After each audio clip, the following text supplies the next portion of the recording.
Food for thought. I have this concept that the decades are in a pattern, meaning that, well, in my observation, and you can let me know if you believe that this is true, if this seems to be the case to you or not. But there seems to be a 1, 2, 3, 1, 2, 3, 1, 2, 3 pattern going on here, meaning that there's decade 1, decade 2, and decade 3. I'll explain what that means. Decade 3, I'll just start there because it's the most obvious one and the most striking one of all 3 decades, because decade 3 is representative of the completion of the cycle. And decade 3 is the most dynamic and most interesting decade for that reason, because it is the completion. And I hope you can see me because I don't have this on selfie mode. So the third decade would be the 1930s, the 1960s, the 1990s, and now the 20s. Okay, we're in the third decade now. So just by me saying the 60s, I'm sure a lot of things come into your mind about the 60s, right? It was the hippie time, flower power, everybody was getting high, people were experimenting with drugs, people were experimenting with sex, people were experimenting with different gender roles, and boys were wearing girls' clothes, and girls were walking around topless. It was just this really liberating moment. The young people were all like with their hip huggers on, just like going at it, just like, because why? They were coming out of decade 2, which is more of the oppressive kind of very strict, gender roles, and definitely hardcore pursuit of material things, material gain. Just think about the 1980s. If you really want to epitomize what decade 2 was all about, it really came to quite a head in the 1980s. And the 80s didn't have the decency that the 50s had, but they still had things in common though. In the 80s, everybody was corporate. Everybody was with their briefcase, running the distance. Everybody was trying to make as much money as possible, and people were sedating themselves with alcohol and drugs. But I think that's just kind of all the time though, in every decade. But in the 80s, it really showed, because that's when you had the quintessential cokehead executive, who's just like been up for 5 days and he's just trying to close this deal, and it's so important to him, he'll kill somebody over it, because he just needs money that bad. That's the 80s, and that epitomizes decade 2. And the similarities between the decades, if you really examine it, you'll see. And so the reason that they were all so ambitious in decade 2 was because they were coming out of decade 1. Decade 1 is the beginning. It's the reset. It's the refresh. It's when you're coming out of this crazy decade of the third decade where everybody's just, everybody's just going crazy. And it's always a depression. There's always a financial depression, economic depression in decade number 3. Okay. So the 1930s was the Great Depression. The 1960s was also an economic depression because they decided to go to war in the 60s. So that, Americans were probably very prosperous. The world was probably very prosperous and didn't have a financial crisis. But whenever you decide to go to war, war is extremely expensive. So, a lot of people lost their sons and their husbands, and it was a time of grief, for a lot of families. And same thing in the 90s. In the 90s, we had, we had all those wars in the Middle East in the 90s, and that was sort of in the background. It wasn't like, they didn't just openly say, like it was in Vietnam, like we're going to Vietnam to kill a bunch of brown people, poor people. They didn't really publicize it because of what happened in the 60s with the whole anti-war movement. So the CIA, they've all been very careful to sort of undermine and downplay whenever they do invade a country and go into that country to steal their resources and steal all their crap. They're very careful about it now. So in the 90s, there was a big war. There definitely was a big war going on in the 90s that was not going on in the 80s. And People were depressed in the 90s. I remember the 90s, and it was depressing. That was when the grunge movement came out. That was when everybody just wanted to just like die. You know, everybody was like, you know, glamorizing Seattle because that's where Nirvana was coming from, and all the grunge people were coming from there. Their clothes were all like not, you know, everything was disheveled. Nobody washed their hair. Everybody was just like, you know, trying to look as trash as possible. That was in. It was in. On all the magazines, you saw the heroin chic, you know, with the black circles under the eyes, like these young kids haven't slept in days, you know, or years even. So the 90s was depressing, but and the 60s had a depression as well. But you didn't see the 60s depression because they like to glamorize the 60s to us, you know. The 60s was all about the party, you know, and the 90s was too, big time. Because whenever there's a Great Depression, there's always a great celebration. Because that's just how the human spirit's always going to find balance. So same thing in the 30s. You know, there was a Great Depression. There was a great economic depression. It was really depressing in the 30s. People had to stand in long lines just to get soup and bread. You know, terribly high unemployment. It was just like, it was desperately poor. It was terrible in the 30s for people. And what I want to say about the depression is that people are poor in the depression because they got convinced to invest their actual valued assets into the stock market in the decade 2. During decade 2, the whole campaign is aimed at getting people to get up off of their resources. Oh yeah, you know, I know this is your nest egg for your future, but look at this opportunity. Don't you want to invest in this? And so the banks print a bunch of money. They print a bunch of money, and they loan the money out to people, knowing that, you know, that they're just going to get it all back anyway. Like, the people aren't going to really prosper off of these investments and off of these loans and stuff. It's a pattern, and you can see it. It happened really bad in the 1920s because that was back when they were on the gold standard, and people actually had a lot of wealth. Americans were very wealthy, from cotton, from railroads, from booze, alcohol. There was a lot more corporations back then and a lot more companies back then than there are now.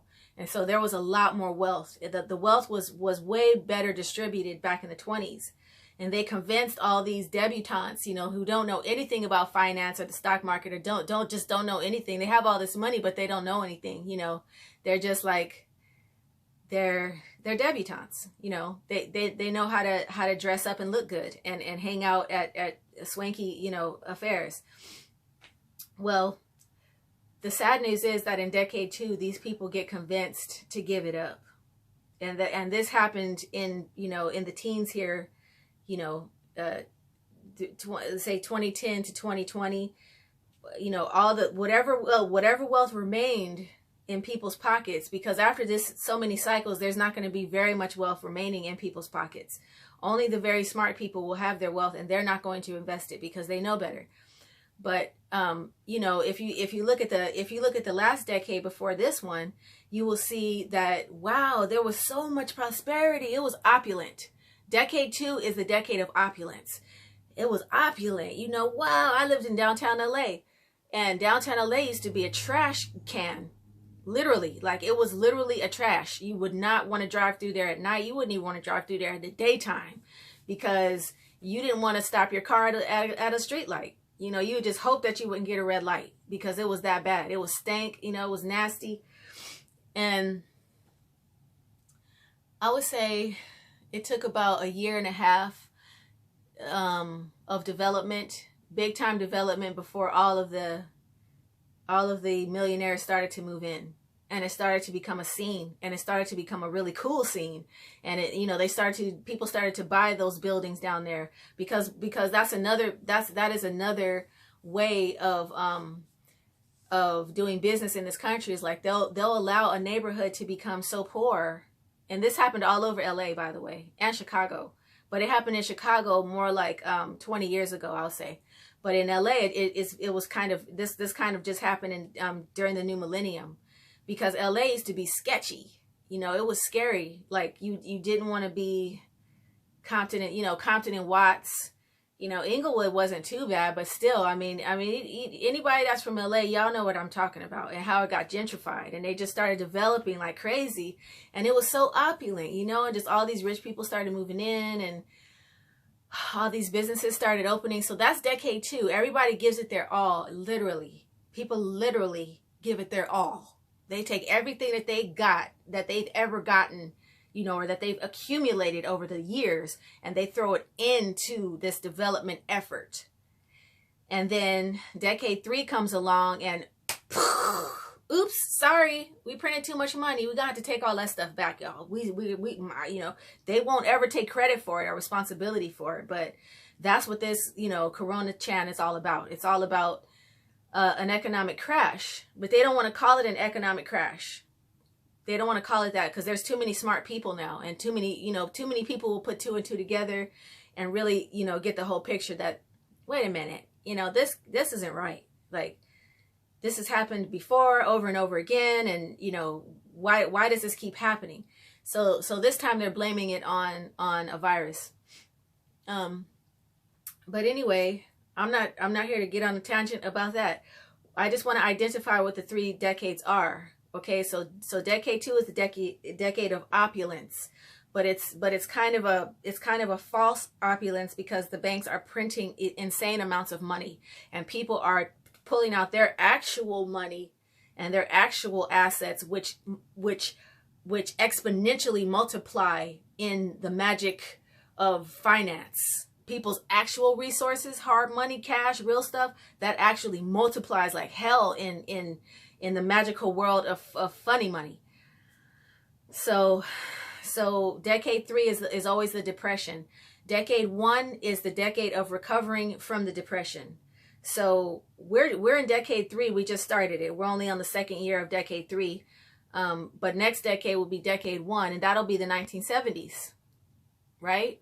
You know, I was born back then, and all I know when I listen to the music from then is just like, wow, this sounded really nice. Like, it sounded really chill, you know? It was kind of cool. It was kind of mellow. It was kind of like everybody just wanted to love. It was all romantic, and people were in love. And, you know, it's always the end of a war. It was the end of a war in 1970s. You know, people were coming home from the war. Same thing in the 1940s too. The 1940s saw the end of a big war and the end of the Depression. So people were traumatized. People were terribly traumatized and just kind of in a daze, you know. And that's the decade where everybody gets on Prozac because it was just so hard. It sucked, you know, it sucked. Yes, they partied like hell in the 3rd decade, because the 3rd decade is when the children rise up. The 3rd decade is when the young people rise up. Why? Because the parents are depressed. The parents don't have the authority that they had in the 2nd decade. Because in the 2nd decade, the parents were like super parents. They did it all, you know. They went to work, they did the grocery shopping, they cooked the food, they went on vacations, they spent money on the kids. The kids had a lot of respect for their parents in the 2nd decade because the parents had it going on in the 2nd decade. But in the 3rd decade, it's the children's time because it's a depression. And so children are great during a depression because they're you know, they still have their whole future ahead of them. So this is kind of just like, to them, it's just a phase or whatever, and they know it's going to pass, and so they don't take it as hard as the adults take it. So the children get all funky. Just think about the 90s with the big polka dots and all the color, you know, it was colorful, it was live, it was, you know, the music was just incredible. For the Black community, you know, we wasn't into the grunge thing. You know, it took a while for Blacks to get to that point, and then it was like, well, okay, we'll have pajama day at school. That'll be the extent of grunge, you know, for the Black people. But now you see Black people walking around, you know, sometimes looking like trash, but still not to the extent that I saw some people looking like trash for the grunge movement. You know, it was like cool to look like trash. It was cool to just wear a flannel over a t-shirt and like some ugly jeans, you know, like it was just weird. Like it's cool because it's a trend and because it's young people. So young people can make anything look cool. So what are they going to make look cool this time in the 20s? Hopefully it's not another grunge time where they just, because I can't stomach any more of that. I hope it's not that. I hope it's not where everybody just looks more trash and like just, you know, tries to look as nappy and crusty as possible. I hope that I hope that glamour returns to this decade, because in the 60s, yeah, everybody was unshaven and unbathed, you know, and everybody's hair was messy.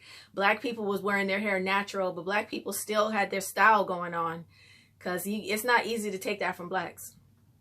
But, you know, their hair was big, it was out to here, you know, and it was all about, you know, if you had big juicy lips, you want to flaunt that, you know. And it wasn't like the 50s where you would press your hair and you would try to, you know, hide your black features.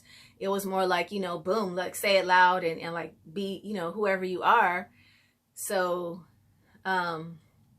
hopefully, you know, in this decade, people will not take it too seriously, because it already happened a million times. This is a cycle, and it's a man-made cycle. It's not a natural thing. It's not a natural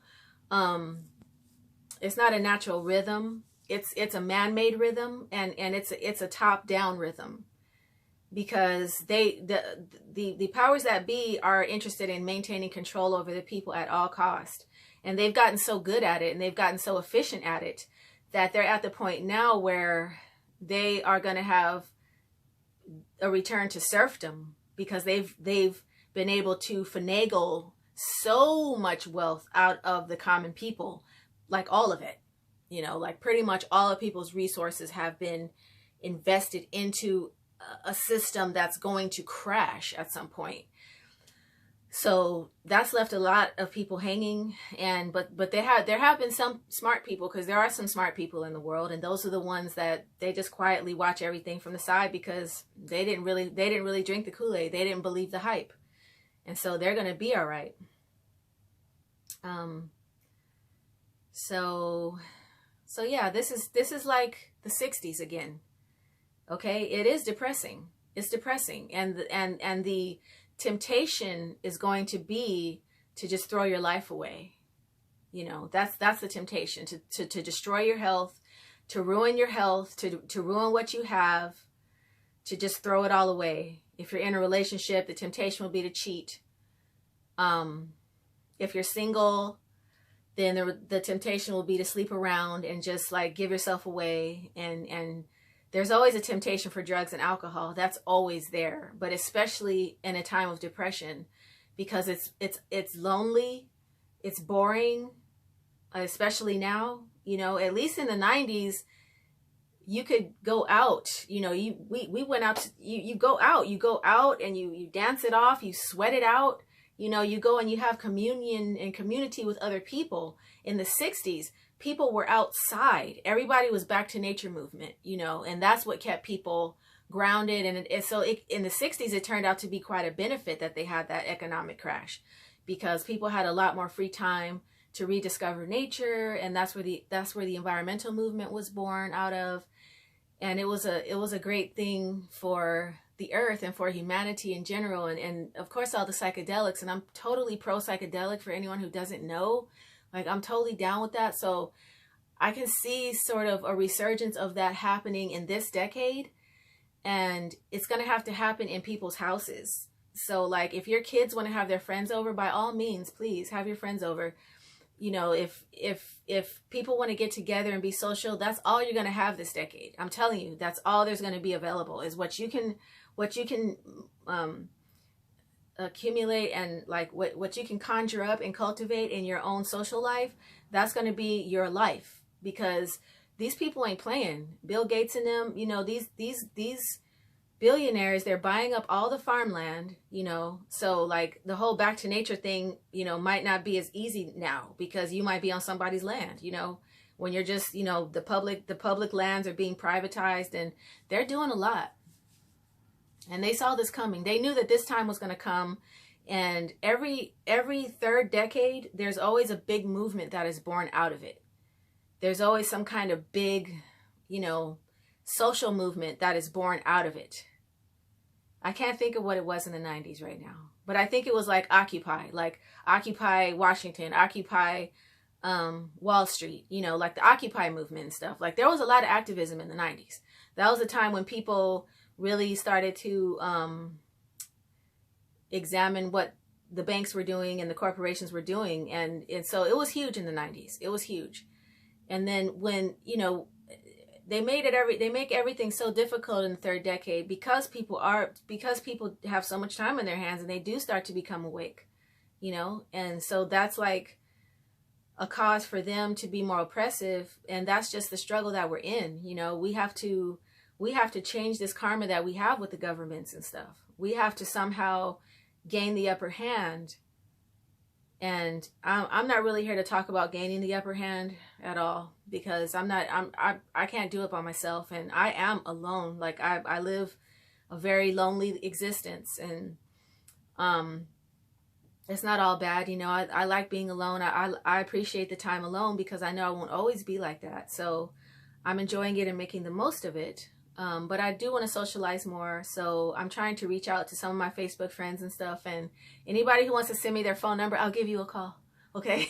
Because I do want to be social and not just be like this, you know, isolated individual in my own little bubble and stuff, because I think that's, you know, that's not healthy. It's like, it's not psychologically healthy to be that way, and that's how the elites really live, you know, like that is how they live. That's their lifestyle. You know, they do live on a separate planet. They live in a spaceship, and that's just how they live. So they're exporting their diseases and their bad ways of living out to the rest of us. So we have to make every effort that we can to try to have a quality of life, even in the face of a depression. I'm telling you, it's a depression. Okay, they're about to make it so inconvenient just to shop at groceries, you know, and you're going to have to be at home and wait for the drone to bring your groceries to you. And, you know, you're going to have less and less contact with the human race. And that's the new depression. It's depressing. That's why they call it a depression. Okay. It's not about your safety that you're isolated. It's not about that at all. It's not about, there's no killer virus that's going to, you know, that's just not the case. That's a bunch of hooey. It's all about a depression, okay? They want to bring on a depression. They want to depress you. So my word of caution is, yes, this is a decade of downgrade. Take your downgrade, okay? Take it gracefully. Take it beautifully. Support things. Think about the 1960s. That's my advice. Think about how progressive, and I shouldn't use that word because I know some people associate that with Democrat, which is so weird because progressive is such a great word. It means that you're making progress. You know, the human race made a lot of progress in the 60s. The human race made a lot of progress in the 30s. The 30s is the most beautiful decade for clothing of all time. For style, for clothing, for hair, for makeup. It was fabulous. No decade can touch the 30s. The 30s was the height, the epitome of style, including cars. Okay. Oh yes. And this brings me to the underworld during the 30s. It was ran by the mafia.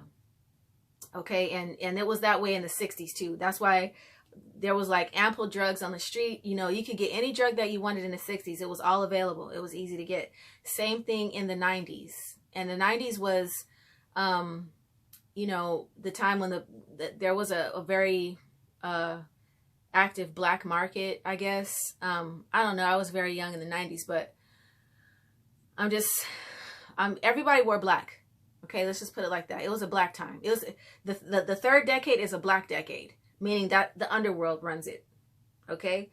So, you know, there's more street crime and stuff like that goes on just to traumatize you and just to depress you, because it's a depression. So they have to do these things, you know, and the main criminals and the main mafioso and the main gangsters are running the government anyway. So, you know, but you'll see a lot more, you know, street activity. They're trying to build the ghetto up right now. Like, you know, I was explaining this to my daughter, my teenager, about Drake, because Drake, one of the songs in Drake says, I went through your hood, it looked like a ghost town. You know, where they be at when they saying they doing all this and all that, you know, because the reason that they say stuff like that is because they want the black kids and they want the black people to once again do the things that the songs tell you that you're supposed to like to do. Killing, shooting, drive-by shooting, you know, boys in the hood. That's you know, that's underworld crimes. You know, those kinds of things catch people up in jail, you know, like in a lifetime of crime and jail and all that stuff. So that goes along with the depression. So in the depression, you have people who come out of it better and who come out of it enlightened. And some of them come out of it rich too. Some of the poor people come out of the depression rich because they were enterprising. It's a great time to be enterprising during a depression. You just have to see it the right way, because everything is available. The values of things are very low. So if you have a brain, then you can probably really finagle a lot of value out of a depressing time. And some people come out of it crazy. You know, some people didn't make it out of the 90s. You know, Kurt Cobain, you know, a lot of the people didn't make it out of the 90s because of the drugs, you know, just so much heavy drugs. Same thing in the 60s. So many people died in the 60s. And so many people came out of the 60s just whacked out of their brain. Totally crazy, you know, mental hospital type stuff. So that's just part of the territory of the third decade. And if you don't believe me, I highly recommend that you look into this. If I was not electrosensitive and I could spend more screen time, I would totally make a documentary that would prove to you what I'm saying. I would show you examples of the first decade. Okay? The first decade is going to be 1970s. 1970s, well, 1940s, 1970s, and the new millennium. Okay, remember at the turn of the century here, how everything felt so unreal. It was just like, are we alive? Like everything felt so ultra normal. Like the 1970s. When I think of the 70s, I think of ultra reality. Like it's more real than real. Like it's just super real. It's so normal. Like the pressure's off, the stress is off. You know, because you have to give people a chance to recover and bounce back. And the first decade is that time. And we're just starting the third decade. So we have a long decade to go. And I'm saying all of these things because I hope to inspire in people patience. And also just to spark your mental process. Don't think that we're about to go back to normal. Okay? No, we're not. This is the normal now. This is the new normal. We're in the new normal. And the new normal is going to get even more new. And more odd, you know. There's going to be a lot of drones, and there's going to be a lot of surveillance and censorship, and the internet's going to be totally censored. So this is the time to really seriously connect with your loved ones and your distant loved ones, your friends, your extended family. Build your social network that you don't have to depend on the internet so much, because the internet's going to be censored. It's not that you can't still communicate. If you're not really talking about anything and you're not like me, always dealing with you know, subversive topics or whatever like that, then the internet is fine for you anyway. So what, you know? But if you're like me and you require more stimulation than just the mundane or whatever, then and the official narrative of things, because they're going to be pushing that hard, you know, the official narratives of things. It's going to be all about official narratives, and anybody who's dissenting from official narratives is going to kind of be shunned off the internet. You know, it's going to get like, you know, you're just getting a very narrow perspective on things. So prepare to hunker down for this decade. Prepare, you know, if you're a drinker, then get your champagne ready, you know, get ready to host parties, get your party dress on, because this is the 60s. It really is. You're going to see what I mean. This is the time when the youth are not going to just fade away and die. Their impulses are strong. They're young. They got creative energy, and they're going to surprise us. I don't know what the hell they're going to do. I'm not a kid anymore, but you know, we're usually the focus is on the kids in the third decade. Okay, in the 1930s, the focus was on the young people, but people weren't as young then as young people as they are now.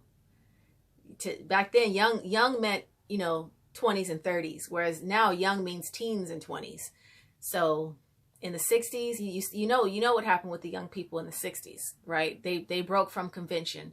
They said, screw the convention. We don't want any parts of that. We are human beings, we're human beings. We're groovy. We're earth, we are the earth. It was just like this whole like vibrant, and they want to stop, the elites want to stop that. That's Bill Gates's worst nightmare, is for that to happen now with all the knowledge that we have and with all the resources that we have with communications. They don't want that to happen again. So I don't think we're going to see that kind of huge environmental movement that we saw in the 60s, because if we did, then there would be a force to reckon with. Seriously, the way that these kids use the internet and the way that they use the telecommunications, they can organize real good. They got all the administrative side of things down. They don't have that as a obstacle like in the 90s when there wasn't that internet. There wasn't that kind of available mechanism and infrastructure to bring people together and to organize the way that they have now. So they're trying to, avoid the same 1960 scenario, anti-war, anti-poverty, anti-degradation to the earth. They want to avoid all of that. And so that's why they got us all locked up in cages on antibiotics with a mask over our mouth at home by ourselves, just on our phone. That's what they want. They want everybody to just like drop out and just tune out and just be safe, be safe. So it's going to be interesting to see how it all unfolds with all of the restrictions and limitations and things. I support and pray for the young people in this decade, because this is going to really test them, and either they're going to triumph and they're going to come out of it with flying colors, having had their time, because the third decade is their time. And the third decade comes, everybody gets a chance in the third decade. When you're let's say when you're under 35, if you're under 35 in the third decade, then it's your time. It's your time to shine. It's your time to break through. It's your time to do the unthinkable. It's your time to show what you got. It's your time to express yourself. It's your time to share your ideas and to build and commune with other people of like minds. The third decade is your time. Nobody has any money, okay? Everybody's depressed, there's not a lot of shopping going on. So, nobody's really going to bother you anyway. And you're not going to there's just not as much authority from the top, from parents and community and stuff like that. There's probably government authority, especially now. And but I would just be interested to see how the young people mitigate through that and how they kind of navigate through that terrain. Me, myself, I didn't prepare for this decade the way I wanted to. I wanted to have my own ranch, have a big piece of property where people could come and celebrate, kick it. Let's get pillows all over the floors and yoga mats, and we're going to kick it. We're going to kick it live. We're going to talk. We're going to plan. We're going to, execute this activism. That was my plan. That was what I wanted to do. But I got distracted. Actually, I got lazy or something. I don't know, different things. But for anyone who does have a space like that, please invite me, because I want to be a part of it too. I got ideas to share, lots of ideas to share, and I can make a contribution. So this is a very social decade.